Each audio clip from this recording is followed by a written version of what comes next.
नमस्कार दोस्तों, मैं हूं कृतिका और आप देख रहे हैं मेरा चैनल खबर पंचायत। तो चलिए आज आपको प्रतापगढ़ के एक प्राचीन ऐतिहासिक धरोहर से रूबरू करवाते हैं। तो आज हम आपको लेकर आए हैं प्रतापगढ़ के निकट दलोट गांव में स्थित निनौर में मातेश्वरी पद्मावती के मंदिर। तो चलिए इस मंदिर में और भी बहुत कुछ जानते हैं, जहाँ अंगारों पर चलती है आस्था।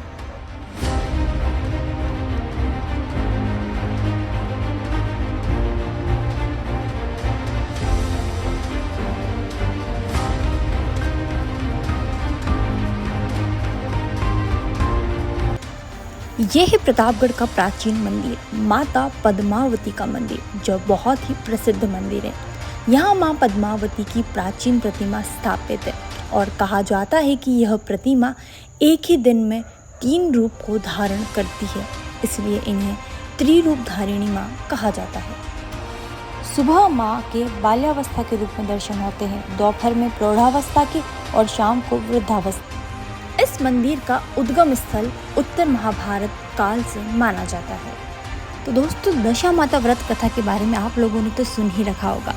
तो दशा माता व्रत कथा में हम जिन राजा नल और रानी दमयंती के बारे में सुनते हैं, पढ़ते हैं, उस कहानी का संबंध भी हमारे प्रतापगढ़ के निनौर गांव से ही है। कहा जाता है कि दमयंती रानी ने अपने गले में दशा माता का डोरा पहना हुआ था और राजा नल ने डोरे को तोड़ दिया था, जिसके बाद से उनकी दशा बदल जाती है और वे निर्धन हो जाते हैं। इसके बाद राजा और रानी भटकते हुए नेनावती नगर आते हैं और वहाँ माता लक्ष्मी की पूजा करते हैं। फिर उनकी कृपा से उनका जीवन फिर से बदल जाता है। लेकिन इस कथा में हम जिस नेनावती नगरी की बात कर रहे हैं, वो नेनावती नगरी और वो लक्ष्मी माता हमारे प्रतापगढ़ के निनौर की है। हाँ, आपने बिल्कुल सही सुना। प्रतापगढ़ के निनौर को पहले नेनावती नगरी के नाम से जाना जाता था और जिन लक्ष्मी माता की पूजा राजा नल और रानी दमयंती करते हैं, वो माता पद्मावती का यही मंदिर है। निनौर का यही मंदिर है, क्योंकि लक्ष्मी माता कमल पर विराजमान होती है और निनौर की माता पद्मावती भी कमलासन है। माता जी के इस मंदिर में चंडी का यज्ञ भी होता है। यह प्रतिमा माँ और पुत्र के रूप में है, क्योंकि माता की गोद में बालक भी है और माता के ऊपर शेषनाग है और माता की यह प्रतिमा 21 इंच की है। निनौर का प्राचीन नाम नेनावती नगरी है और नेनावती नगरी को राजा नेन्स ने बसाया था। निनौर के पद्मावती माता के मंदिर में होली के 5वें दिन चैत्र महीने की रंग पंचमी को सदियों से यह मेला लगता आ रहा है और इस मेले में मालवा, गुजरात की हजारों श्रद्धालु दूर दूर से दर्शन करने आते हैं, क्योंकि यह मेला आस्था और अध्यात्म से जुड़ा है। इस मंदिर में मुख्य आकर्षण का केंद्र है चूल। मंदिर प्रांगण में अंगारों की चूल का आयोजन किया जाता है। मेले में 3 दिन का चंडी यज्ञ होता है, महाआरती होती है और महाआरती के बाद माता रानी के मंदिर के सामने गुरु चेले की समाधि बनी हुई है और लोगों का कहना है कि यह समाधि जीवित है और दोनों समाधि के बीच लगभग 7 फुट के अंगारे सजाए जाते हैं और अंगारों पर होकर माँ पद्मावती के भक्तगण उस पर से निकलते हैं और ऐसे निकलते हैं जैसे माँ ने भक्तों के लिए फूल बिछा रखे हो। भक्तगण भक्ति करते, नाचते गाते अंगारों पर निकलते हैं और किसी के पैरों में ज़रा भी आँच नहीं आती। कहा जाता है कि जो भी भक्तगण माता के दर्शन करने के लिए आता है और भक्ति भाव से माता के दर्शन करता और इन चूल पर चलता है, माँ उनकी हर मनोकामना को पूरी करती है। यहाँ महिलाएं पुत्र प्राप्ति, संतान प्राप्ति हेतु भी आती है और माँ के आशीर्वाद से उनकी सूनी गोद भर जाती है। मंदिर में तेल और घी की बावड़ियाँ बनी हुई है और श्रद्धालु चूल पर चलने से पहले आज भी तेल की बावड़ी में पैर धोकर ही चूल पर चलते हैं।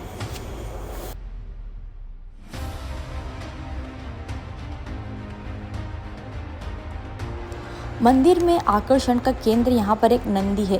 कहा जाता है कि कमज़ोर से कमज़ोर व्यक्ति इस नंदी को उठा लेता है, लेकिन जिस व्यक्ति को अपने बाहुबल पर घमंड होता है, वह व्यक्ति इसे कभी नहीं उठा पाता है।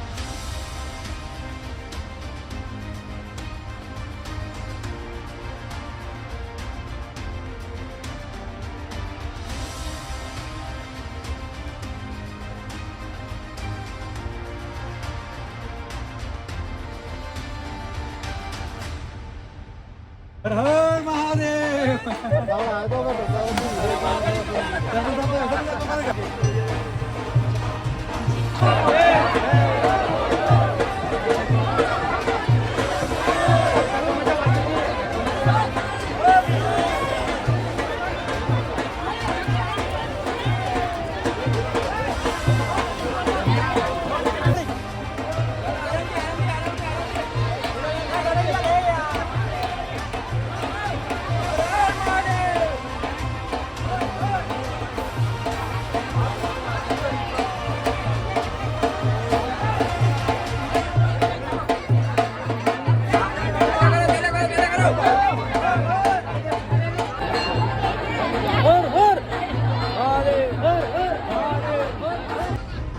महाभारत काल का जो मंदिर है माँ पद्मावती का, और बहुत फेमस मंदिर है।